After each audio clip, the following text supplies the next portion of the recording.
Assalamualaikum warahmatullahi wabarakatuh. Perkenalkan, nama saya Muhammad Ramzi Raihan dengan NIM 4403196 532 dari Sarjana Terapan Teknologi Rekayasa Otomasi Sekolah Vokasi Universitas Diponegoro. Di sini saya akan memenuhi tugas dari praktikum jaringan komputer yang ada di modul 7, yaitu tentang routing dinamis. Routing dinamis ini mempunyai tujuan setelah kita mempelajari modul ini, kita diharapkan bisa memahami konsep routing. Selain itu juga kita mampu mengkonfigurasikan routing dinamis itu sendiri dan juga mengetahui cara kerja dari routing dinamis. Untuk router sendiri secara teori bertugas untuk menyampaikan paket dari suatu jaringan ke jaringan lainnya. Jaringan pengirim hanya bisa tahu tujuan jauh dari router, dan routerlah yang mengatur mekanisme pengiriman itu. Selain itu juga, router juga memilih jalan terbaik untuk mencapai tujuannya. Routing dinamis atau sering juga disebut routing protokol merupakan metode yang paling umum digunakan. Routing dinamis ini adalah cara yang digunakan untuk melepas kewajiban pengisi IP address ke tabel routing secara manual, seperti pada routing statis. Jadi, routing dinamis ini adalah kebalikannya dari routing statis yang sebelumnya sudah kita lakukan. Langsung saja kita akan masuk pada Cisco Packet Tracker untuk memsimulasikan praktikum jaringan komputer di modul ke-7 tentang routing dinamis. Baik, kita sudah sampai di Cisco Packet Tracker.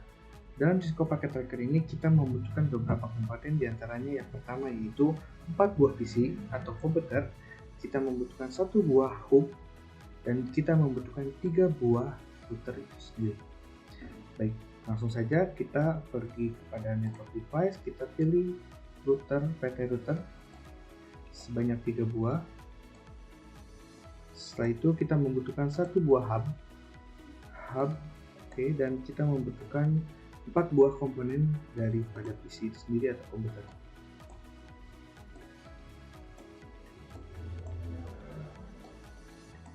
Setelah itu kita akan sambungkan semuanya menggunakan koneksi yang otomatis dari PC ke hub,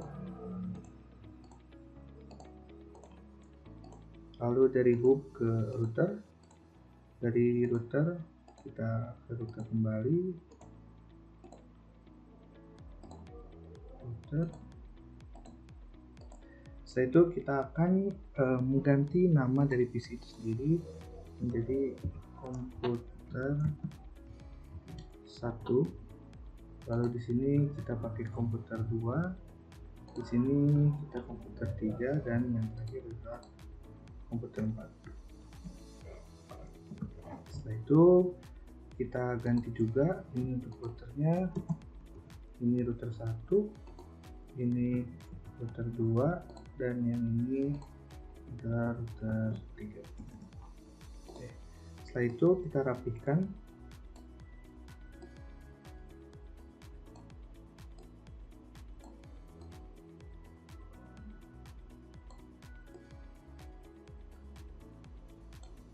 Oke. Setelah kita rapikan, kita akan memberikan sebuah network device-nya ataupun network atau jangkauan daripada IP address masing-masing komputer dan juga router. Dari itu kita akan menggunakan sebuah IP address yang kita biasa gunakan sehari-hari. Di sini kita akan menulis untuk komputer 1 192.168.172 dengan 194, lalu di sini untuk komputer 2 192.168.173, lalu di sini untuk komputer 3 192.168.174/24. Oke, di sini juga sama /24 ya. Oke, setelah itu kita akan memberikan juga IP address hub itu sendiri, penghubung antara ketiga PC kepada router dengan IP 192.168.171. Lalu untuk subnet marknya sendiri juga masih sama /24, dan di sini untuk router Satu, kita akan membutuhkan IP 100.100.100.1/24, dan untuk penghubung router 2-nya 100.100.100.2/24. Oke, ini akan berada di ujung sebelah sini. Yang IP ini untuk penghubung ujung sebelah sini. Lalu kita tambahkan kembali untuk IP address di router 2. Jadi outputnya kita 100, sini kita 200, dan 1/24, dan yang terakhir untuk router 3 100, 200/24. Oke, ini untuk di ujung sebelah sini. Oke, dan yang terakhir kita akan membutuhkan IP address penghubung antara PC 4 atau komputer 4 dengan router 3, yaitu 192.168.1.2.1 dengan IP komputernya 92.168.2.2/24. Oke, setelah itu kita akan beri IP address-nya yang sudah kita tentukan kepada masing-masing komputer dan juga router itu sendiri. Langsung saja kita pilih desktop, kita konfigurasi 192.168.1.2, service mark-nya 255.255.255.0, dan default gateway-nya adalah IP address dari penghubung tiga PC ini melalui hub dan kepada router, yaitu 192.168.1.1. Oke, selanjutnya komputer 2, kita IP konfigurasinya 1.3, service mark-nya dan default gateway-nya sama. Lalu untuk ini PC ketiga ini 1.4 dan default gateway-nya masih sama. Selanjutnya untuk komputer 4 kita akan menggunakan IP address 192.168.2.2 dengan subnet yang masih sama, dan juga default gateway-nya kita gunakan yang ada di sebelah sini, penghubung antara router 3 dengan PC 4, yaitu 192.168.2.1. Setelah itu kita akan mengkonfigurasikan router masing-masing router dari router 1 sampai router 3 dengan cara kita pergi kepada routernya lalu ke CLI, dan di sini kita akan seperti biasa untuk mengaktifkan dari router itu sendiri. Tapi sebelumnya kita akan mengetahui port mana saja yang digunakan antara router ini dan juga hub ataupun juga komputer. Di sini kita buka satu-satu. Oke, 3, oke. Nah, berarti di sini yang digunakan adalah untuk mengaktifkan router 1 adalah interface FA00 dan SE20, untuk router 2 SE2/0 dan SE3/0, dan untuk router 3 adalah SE2/0 dan juga FA00. Oke, langsung saja kita kembali ke router 1, ke CLI-nya kita tulis no.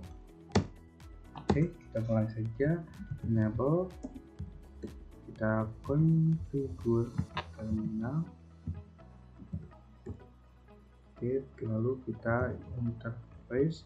Di sini kita aktifkan dulu yang 0/0-nya, berarti interface FA0/0 dengan IP address-nya yaitu 192.168.1.1 dengan subnet mark-nya 255.255.250, dan no shutdown.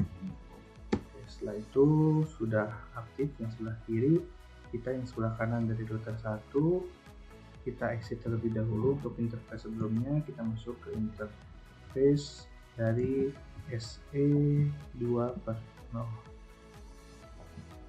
Setelah itu kita masukkan terlebih dahulu clock rate. Clock rate di sini adalah untuk mengaktifkan rate yang akan hubung yang bisa dilalui dari data itu, yaitu clock rate 64.000.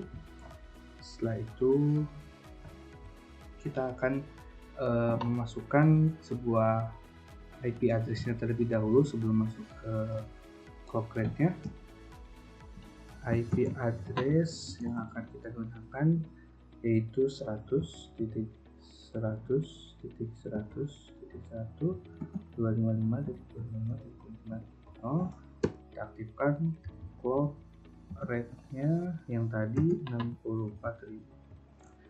Setelah itu kita no shutdown untuk bisa mengaktifkan dari router 1 interface SE2.0. Setelah itu kita exit saja. Oke, kita konfigurasikan kembali di router 2. Di router 2 masih sama, kita akan pergi ke CL itu sendiri. Yang akan kita aktifkan adalah interface SE0 dan juga SE3.0.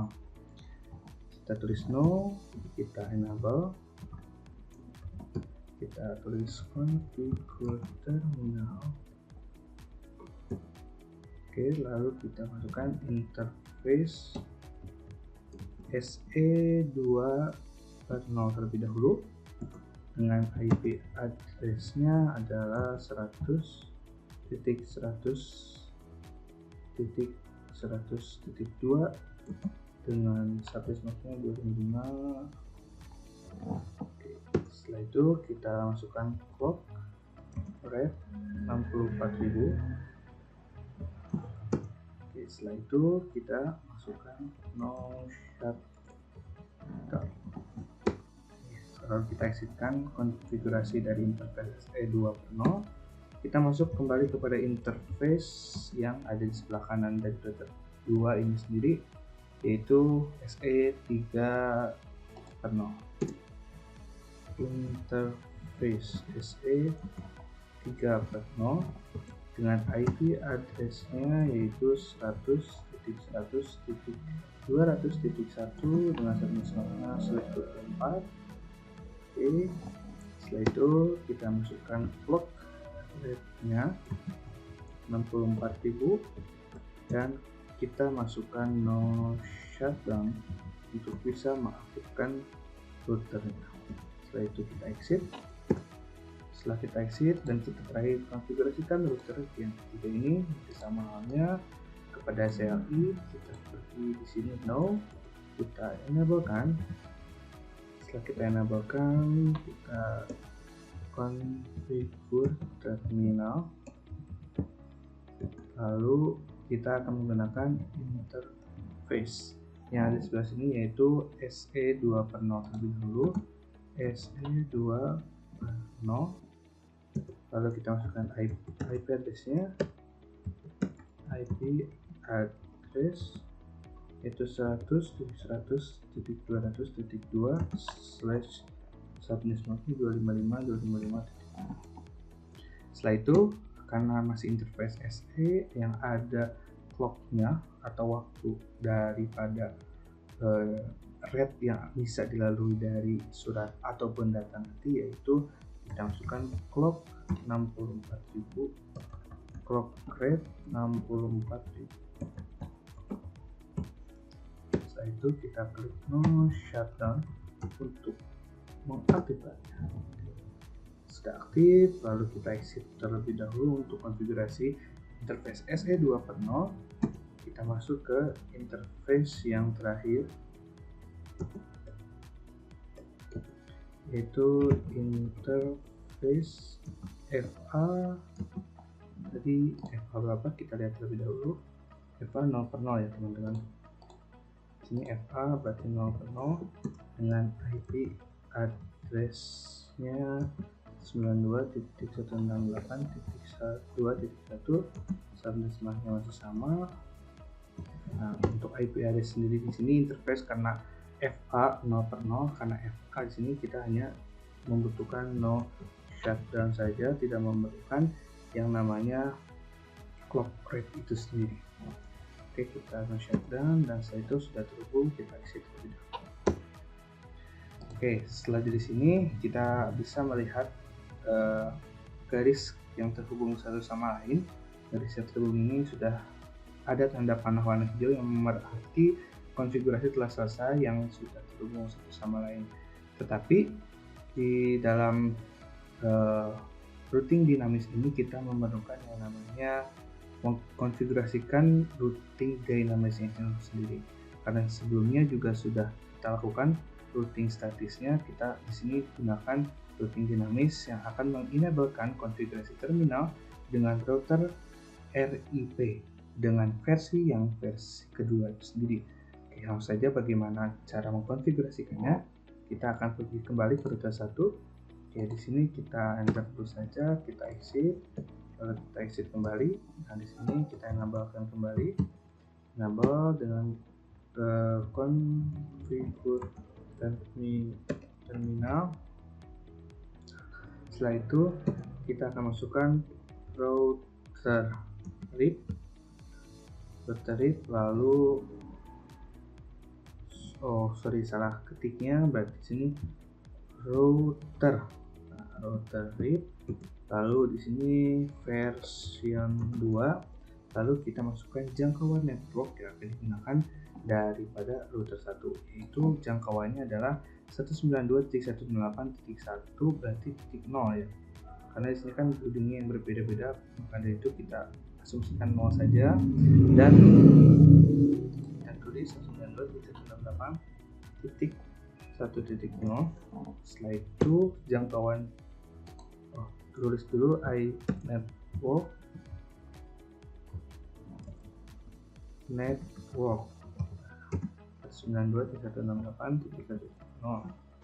Setelah itu jangkauan daripada router satunya itu adalah IP addressnya atau networknya, yaitu yang 100.100.100.0. Di sini network 100.100.100.0. Setelah itu kita exitkan. Lakukan hal yang sama terhadap router yang kedua. Oke, router kedua masih di CLI nya, kita exit terlebih dahulu. Exit, kita enablekan kembali, lalu configure terminal. Setelah itu kita akan masuk kepada router RIP version 2. Kita tulis jangkauannya, jangkauan dari network itu sendiri, yaitu di sini ada 100, IP-nya itu 100.100.2, berarti kita masih menggunakan yang 100.100.0. Dan jangkauan yang sebelah kanan dari router 2 adalah sini sudah menggunakan 100.100.200.1, berarti di sini kita akan menggunakan jangkauan network 100.100.200.0. Setelah itu kita exitkan. Oke, setelah itu kita lakukan hal yang sama terhadap router ketiga. Router ketiga ini juga kita akan masuk ke CLI, kita exitkan terlebih dahulu, lalu exit kembali dan enable. Setelah enable, seperti biasa configure terminal, lalu masuk kepada router version 2. Di sini kita lihat di router 3 jangkauannya dari SE2 per 0 dan juga FA0 per 0, yaitu 100.100.200.2. Berarti kita network yang akan butuhkan adalah network dari 100.100.200.0, dan juga yang sebelah kanannya adalah 192.168.2.1, berarti jangkauannya titik 2.0. Kita tulis saja network 192.168.2.0. Setelah itu kita exitkan. Setelah kita exitkan, kita akan mencoba show IP router apakah sudah masuk ke dalam CLI ini atau belum. Kita exitkan terlebih dahulu. Oke, exit kembali. Di sini kita tulis show IP router.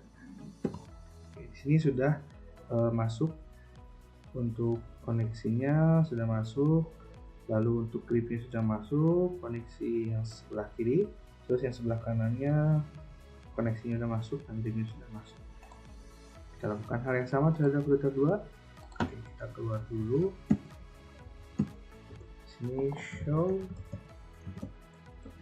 IP. Oke, di sini juga koneksi daripada serial 2/0 juga RIP 2/0 sudah ada, 1.3 serial 3/0 yang juga sudah ada. Oke, aman. Di sini kita akan ke router 3. Kita keluar dulu. Di sini kita show IP.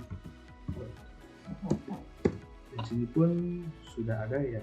Di sini untuk readnya sudah ada, serial 2/0, koneksinya sudah ada, untuk fast internet 0/0 atau F/0/0 juga sudah ada.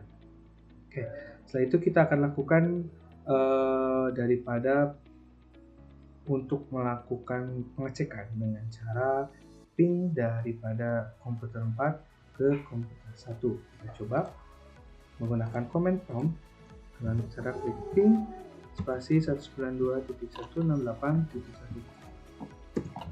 Kita lihat pinging data dari komputer 4.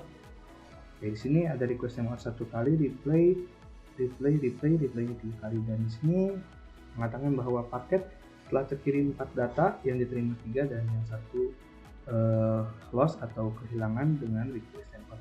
Nah, maka dari itu telah terbacanya data yang dikirim dari komputer 4 ke komputer 1 sudah berhasil. Maka dari itu modul 7 dinamis router atau router dinamis telah berhasil. Mungkin cukup sekian yang dapat saya sampaikan. Mohon maaf apabila banyak kesalahan. Wassalamualaikum warahmatullahi wabarakatuh.